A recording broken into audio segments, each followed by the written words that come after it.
Okay, the studio renovation continues, and I'm going to show you a quick little project here. So I got these shelves that are from IKEA, and they have these little white, well, and they're also larger ones, but these shallow white bins that slide in between the grooves there.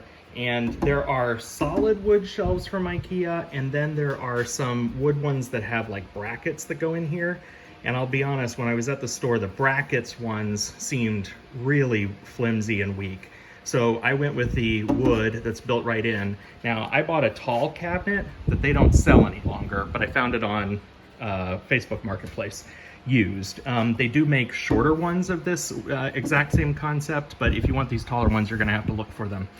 But someone online had said that they used these and that these totes under, and my intention was to store scrap glass in here, that under pressure, these totes under the weight of glass, see how that can kind of bend and buckle a little bit, and that when you fill this thing up with scrap glass, which is heavy, they tend to buckle. And so my friend Sue on Facebook has this exact same cabinet, and she used a yardstick and nailed it in to make a wider piece. Now, I didn't have yardsticks, but I bought 60 rulers, just 12-inch rulers on Amazon for 16 bucks.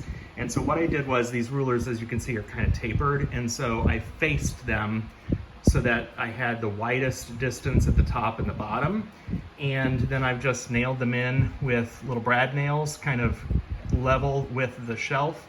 The shelf is about 11 and a half inches deep.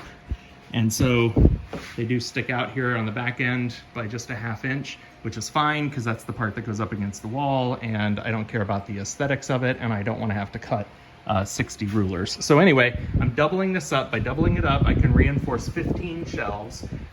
There are more than 15 bins that fit in here, but I'm using some different solutions at the bottom, so I actually don't need all that many. So there is a cheap modification to make this more sturdy.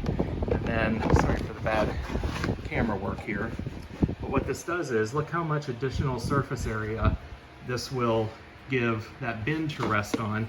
It'll just make it sturdier. As that bin gets heavier and heavier, it will be less likely to have problems and to kind of fall out of there. So I'm going to continue nailing all of these in, and that's my solution for retrofitting and making this a more sturdy and stable scrap glass solution. Thanks, everybody. Bye-bye.